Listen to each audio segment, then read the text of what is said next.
Good day, dear class. My name once more is Eze Eluche. I am making this video broadcast from Nigeria. It's my pleasure to be on this Introduction to Holocaust and Genocide Studies class, and I express gratitude to Dr. Christina Morus for the opportunity to make this presentation. I'll be talking to the class today about a course or one of the aspects of genocide that is not really talked about. Not much talked about. There's not been much research done on this area, and it's on the area of the war against culture, genocide that relates to cultural values, when you try to extinguish a people's culture. If we understand what the culture means, culture is actually the being, the very existence of a people. By the time you address or destroy or tackle or desecrate the culture of a people, you have virtually killed them as a people, and then what is just left are individuals who float about in society, because the culture is what actually makes a person a part of a community, and you only become part of the global community when you are part of an individual community.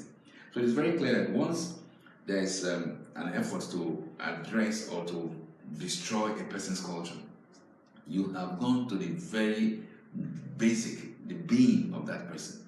That is why, in their sense, in realizing this issue, the framers of the Rome Statute, the Statute of Rome, that is a global covenant that addresses war crimes, genocides, Holocaust, and crimes against humanity, put it in Article 8, Subarticle B9, that activities, when you try to destroy a people's religion, it can be a war crime. One of the war crimes is spelled out as things done to destroy people's religion.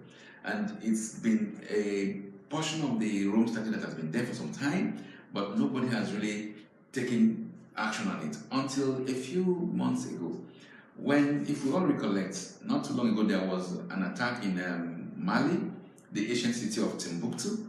Timbuktu actually had the first university, one of the first earliest universities, which is close to 2,000 years old in Timbuktu. So there are a lot of ancient relics, ancient cultural values, ancient cultural artifacts in Timbuktu.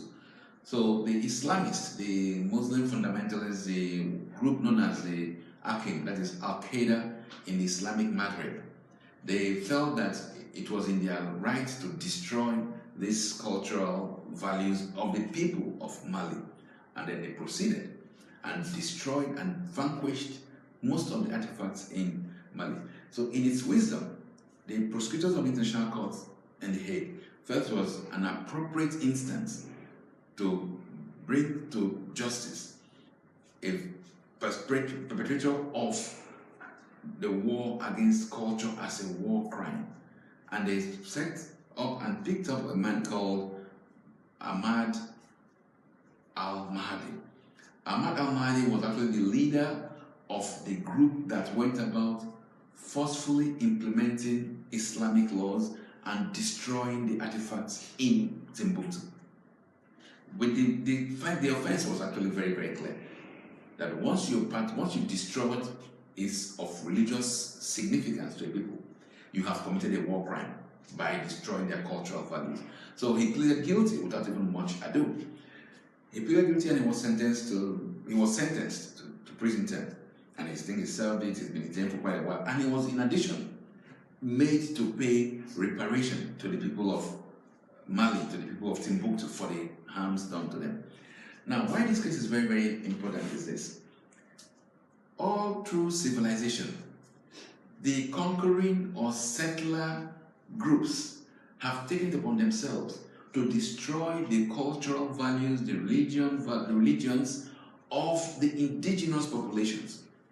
These crimes happened in the Americas when Christopher Columbus and his gang stormed the North American area and destroyed the cultural artifacts, the cultural values of the native Indians they met there.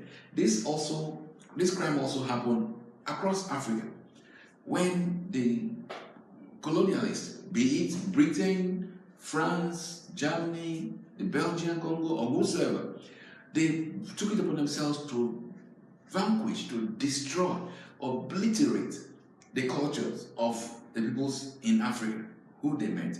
And the consequences of the devastation of the African culture continues to harm and haunt Africa.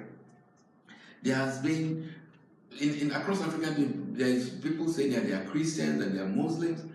These are foreign religions. Once you lose where you are coming from, once you lose your origins, once you lose your link, your nexus with your history, with your culture, like I said earlier, you become just like the living dead. You float. You don't have anything you're living for, and because you don't have anything you're dying for. So the attack on the culture of Africa has led to devastating consequences for the continent. It has affected us in terms of the kind of education we have, the kind of social activities we have, the kind of visions we have, the kind of dreams that Africans have, has been affected because the current generation are a generation that have survived the attacks against their culture. They have survived devastating wars that have wrecked and obliterated the cultural values in Africa. What do we do about this? Now, if for destroying buildings in Timbuktu, it is possible to find Ahmad al-Mahdi guilty of the war crimes by virtue of the crimes against culture, should there not be a move for the missionaries, the colonialists, who also visited Africa and destroyed and are continuing to destroy the cultural values in Africa? It is pertinent that without these things being addressed, the issues of the globalization, global village will continue to be a ruse, because you are talking about an African or a people that have their cultures destroyed and they don't even have anything to relate with as where they're coming from. It is my belief, I will be suggesting that there needs to be more research on this area. The research should be geared to knowing how we can bring some kind of atonement, some kind of restoration, some kind of palliatives to those who have suffered this crime against culture that has lasted generations, that has been transgenerational. Because without, but even men talking about it, when you begin to discuss about it, it now brings the realization that yes, something actually was amiss, something went wrong. And an interesting starting point has been made. That is by the return of artifacts looted from across Africa by colonial masters. Recently, the libraries and museums in Europe, across Europe, not just in Britain, France, have been returning the African artifacts that they looted in the course of their colonization to these African countries. And that's a starting point. But is it just enough to return looted artifacts? Can there be other things done to address the problems occasioned by the looting ab initio from the onset? And I think this is something that should be open to research, and that is what area I actually hope to devote more time to in researching, because it will help to restore the dignity of the man. When you have grown up and you don't know your history, you don't know where you're coming from, you don't know what your forefathers worshipped, you are made to think that what they worship or what sustained your forebears was sinful, was wrong. You grew up thinking that you were very wrong. But when you begin to realize that no, something was amiss, I'm not wrong. My cultural values were not really wrong, they were not negative. Everybody had a cultural value, and then if some other people were able to document theirs in writing and make theirs more beautiful to look at, that does not mean that mine was wrong. So it's something that we should all look at, and I believe this is something that Stockton University can actually devote some kind of expertise, some kind of time, because I know we have all the experts in Stockton, to look at this area and then see how we can address the issue of the war against culture, which is now recognized as a war crime. I'm not talking of there should maybe no prosecution, because who are you going to prosecute? Are you going to prosecute the colonialists who are all long dead and gone? No. But we can, the living, those who benefited from colonization, those who benefited from the proceeds of the destruction of the culture of others, have a duty to ensure that there is parity, that there is some kind of atonement, that there is even more research, that we can put back the culture of those who their forebears destroyed back to where it is, back to where it was.